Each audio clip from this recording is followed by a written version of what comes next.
नमस्कार दोस्तों, मैं हूं अभिषेक और आज मैं बात करने जा रहा हूं लेखक गुरदयाल सिंह द्वारा लिखी गई कहानी जिसका शीर्षक है सपनों के से दिन। दरअसल इस कहानी में लेखक ने अपने स्कूल के दिनों का वर्णन किया है। तो आइए दोस्तों, शुरू से इस कहानी को समझने की कोशिश करते हैं। लेखक बताते हैं कि बचपन में जब वे और उनके साथी खेलते थे तो सभी एक जैसे लगते थे। नंगे पांव, टूटे बटन और कई जगह से फटे उनके कुर्ते और बिखरे बाल, और कभी कभी खेलते हुए इधर उधर भागते भागते वे गिर पड़ते थे जिससे कि उनके पांव छिल जाते थे। उनके चोट देखकर उनकी माँ, बहनें और पिता भी उनकी पिटाई करते थे। इसके बावजूद वे फिर अगले दिन खेलने निकल पड़ते थे। जब अध्यापक की ट्रेनिंग में उन्होंने बाल मनोविज्ञान विषय पढ़ा तो उन्हें यह बात समझ में आ गई कि सभी बच्चों की आदतें मिलती जुलती थी। उनमें से ज़्यादातर बच्चे स्कूल नहीं जाते थे या फिर पढ़ने में रुचि नहीं लेते थे। उनके माता पिता भी उन्हें पढ़ाने में रुचि नहीं लेते थे। लेखक के आधे से ज़्यादा साथी राजस्थान या हरियाणा से आकर मंडी में व्यापारी परिवारों से थे। उनकी भाषा कम समझ में आती थी, लेकिन खेलते समय कभी कभी ये भाषा समझ में आ जाती थी। बचपन में बच्चों को सब कुछ अच्छा लगता था, सिर्फ उन्हें स्कूल जाना अच्छा नहीं लगता था। लेखक को अपने स्कूल जाने का रास्ता याद था, जिसके दोनों ओर कांटेदार झाड़ियाँ थी। उन झाड़ियों में पत्तों की महक नीम जैसी थी, जिसे लेखक आज भी अपनी सांसों में अनुभव करते हैं। नई क्लास में जाना अच्छा लगता था, लेकिन साथ में डर भी लगता था कि अब मास्टरों से पहले से अधिक मार पड़ेगी। उन दिनों स्कूल में 1.5 महीना पढ़ाई होने के बाद 1.5-2 महीने की छुट्टियां होती थी। लेखक अपनी माँ के साथ नाना के घर जाकर छुट्टियों का आनंद लेते थे। यदि किसी कारण से नाना के घर नहीं जाते थे तो घर के पास बने तालाब में पूरा दिन खेलते थे। तालाब में नहाकर गीले होकर पास में पड़ी रेत में खेलते और फिर से तालाब में कूद जाते। ऐसे वे एक बार नहीं कई बार किया करते थे। यदि कोई बच्चा गहरे पानी में चला जाता था तो दूसरे बच्चे उसे भैंस के सींग या पूंछ पकड़कर बाहर आने की सलाह देते थे, और इस तरह छुट्टियों का 1 महीना बीत जाता था। 1 महीना बचा रहने पर स्कूल से मिले होमवर्क की याद आने लगती थी। हिसाब के अध्यापक 200 सवाल करके लाने के लिए कहते थे। बच्चे अपने मन में हिसाब लगाते थे कि यदि रोज 10 सवाल भी किए जाए तो 20 दिन में काम समाप्त हो जाएगा, यानी 10 दिन और खेला जा सकता था। 10 की बजाय 15 दिन खेल में निकल जाते थे। 15 सवाल रोज करने की सोचकर 1-2 दिन और खेल में निकल जाते थे। ऐसे ही हिसाब लगाते लगाते छुट्टियां कम होती जाती थी और स्कूल जाने का डर सताने लगता था। कुछ क्लासमेट्स ऐसे भी थे जो कि होमवर्क करने से अच्छा मास्टर की पिटाई खाना सही समझते थे। उनके स्कूल में एक लड़का था जिसका सिर हांडी जितना बड़ा था। उसका सिर ऐसा लगता था मानो बिल्ली के बच्चे के सिर पर तरबूज रखा हो। वह अपने हाथ पांव से नहीं बल्कि सिर से लड़ाई करता था। वह अपने सिर को दूसरों के पेट या छाती में मारता था।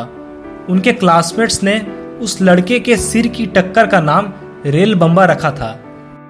लेखक का स्कूल बहुत छोटा था। उसमें केवल 9 कमरे थे।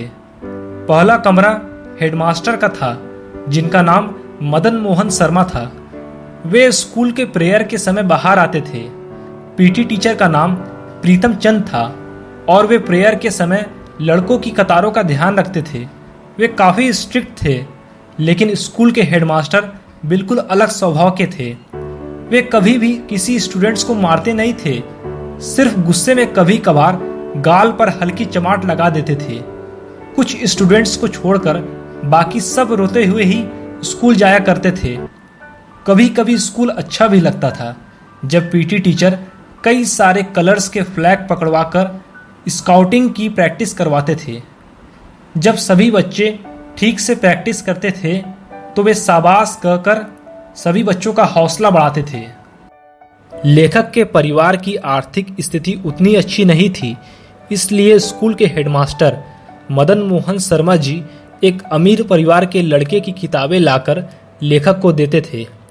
लेकिन लेखक का पढ़ाई लिखाई में बिल्कुल मन नहीं था।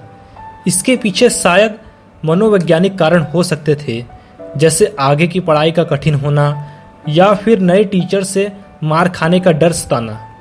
इसीलिए लेखक को नई क्लास में जाने का कोई उत्साह नहीं था। सन 1923 में नाभा रियासत के राजा को अंग्रेजों ने गिरफ्तार कर लिया था। उस समय तमिलनाडु के कोडैकनाल में जंग शुरू होने से पहले ही राजा का देहांत हो गया था।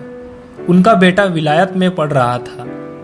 उन दिनों अंग्रेज फौज में भर्ती करने के लिए नौटंकी वालों को साथ लेकर गांव में जाया करते थे। वे लोग फौज के सुखी जीवन का दृश्य प्रस्तुत करते थे ताकि नौजवान फौज में भर्ती हो जाए। जब लेखक स्काउटिंग की वर्दी पहनकर परेड करते थे तब उनको भी ऐसा ही महसूस होता था। लेखक ने मास्टर प्रीतम चंद को कभी भी मुस्कुराते हुए नहीं देखा था। उनकी वेशभूषा सभी को भयभीत करती थी। सभी बच्चे उनसे डरते थे और नफरत भी करते थे। वे काफी स्ट्रिक्ट थे। वे चौथी क्लास में फारसी पढ़ाते थे। एक दिन उन्होंने सभी बच्चों को शब्द रूप याद करने के लिए कहा। अगले दिन उन्होंने सभी बच्चों से शब्द रूप सुना, लेकिन किसी भी बच्चों को शब्द रूप पूरी तरह याद नहीं था।